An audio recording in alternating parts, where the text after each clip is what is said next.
Student, इन model school अकादमी की digital class में आपका स्वागत है। हमने 10th क्लास का चैप्टर 1 कंप्लीट कर लिया था, सत्ता की साझेदारी। आज है हमारा चैप्टर सेकंड है संघवाद। हमारा चैप्टर सेकंड क्या है? संघवाद है। सबसे पहले तो ये पता होना चाहिए आपको संघवाद का मतलब क्या होता है।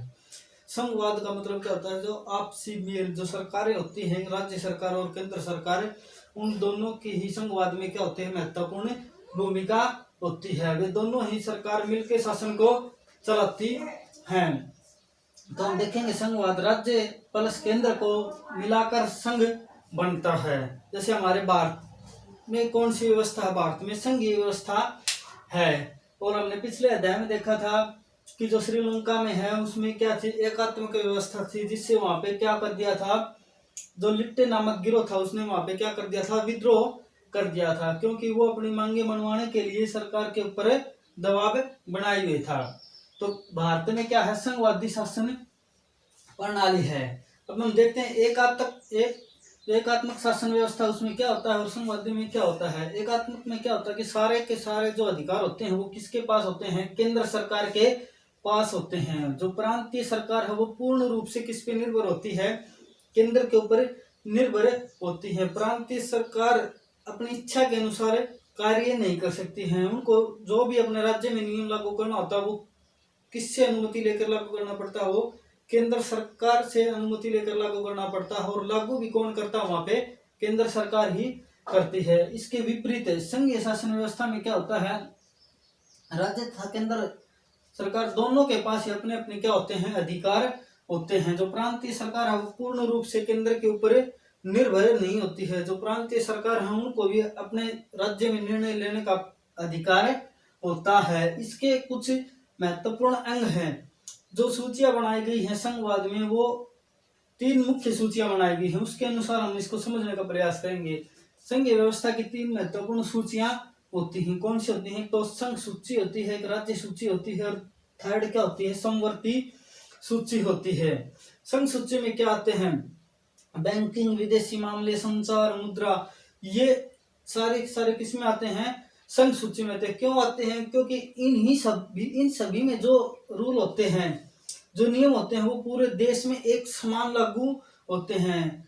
और जो बाकी के जो इसमें जो बच जाते हैं, जैसे कुछ इसमें हो गए, जैसे मुद्रा है, ये नहीं है कि जैसे हरियाणा में रुपये चलता है तो दूसरे राज्यों में क्या है कि दूसरी करेंसी हो जाएगी। ऐसा संघीय व्यवस्था में क्या है? बिल्कुल संभव नहीं है। नंबर 2, हर राज्य सूची में क्या आती है? पुलिस आती है, वाणिज्य आता है। वाणिज्य क्या होता है? बाजार होता है, व्यापार है, कृषि है, सिंचाई है। राज्य सूची में ये आते हैं। जो प्रत्येक राज्य है उसके क्या होती है? अपनी अलग अलग पुलिस फोर्स होती है, उसके अपने बाजार होते हैं, उसके अपना व्यापार करने का ढंग है। हालांकि अभी तो जीएसटी आ गया। जीएसटी आने के बाद तो जो व्यापार है उसमें सभी में क्या हो गया है? जो वेट टैक्स है वो केंद्र सरकार के द्वारा निर्धारित हो गया है। लेकिन इसके बावजूद भी क्या होता है? इसमें एसजीएसटी भी होता है, राज्य सरकार का टैक्स भी होता है। इसके बाद नंबर 3 पे क्या आती है? समवर्ती सूची। समवर्ती सूची में क्या आता है? शिक्षा है, विवाह है, वन है, मजदूर है, ये सभी किसमें आते हैं? समवर्ती सूची में आते हैं। इसमें क्या होता है? जैसे शिक्षा है, शिक्षा का बजट क्या केंद्र सरकार भी निर्धारित करती है और राज्य सरकार भी निर्धारित करती है। तो केंद्र सरकार किसको मुहैया कराती है? वो बजट राज्य सरकार को मुहैया कराती है। इस बीच अगर कोई नियम लागू करने में अगर राज्य सरकार और केंद्र सरकार के बीच अगर कोई टकराव की स्थिति उत्पन्न हो जाती है तो उसमें अंतिम निर्णय किसका लिया जाएगा? उसमें अंतिम निर्णय केंद्र सरकार का ही लिया जाएगा। केंद्र सरकार का ही निर्णय इसके अंदर लागू हो जाएगा। भारत में क्या है? संघीय व्यवस्था है। वो भारत में क्या है? अनेकता में एकता है। भारत जैसे बड़े देश में भिन्न भिन्न राज्यों में भिन्न भिन्न भाषाएं भी बोली जाती हैं। तो संघीय व्यवस्था का महत्वपूर्ण लाभ ये है कि जो राज्य हैं उनकी अपनी अपनी क्या है? राजभाषा है। हमारे देश की राजभाषा क्या है? हिंदी है, लेकिन भिन्न भिन्न राज्य जो है वो अपना राजकाज अपनी हिसाब से करते हैं। जैसे उत्तराखंड राज्य है, उसने अपनी राजभाषा क्या बना रखी है? संस्कृत बना रखी है। नागालैंड राज्य है, वहाँ की क्या है?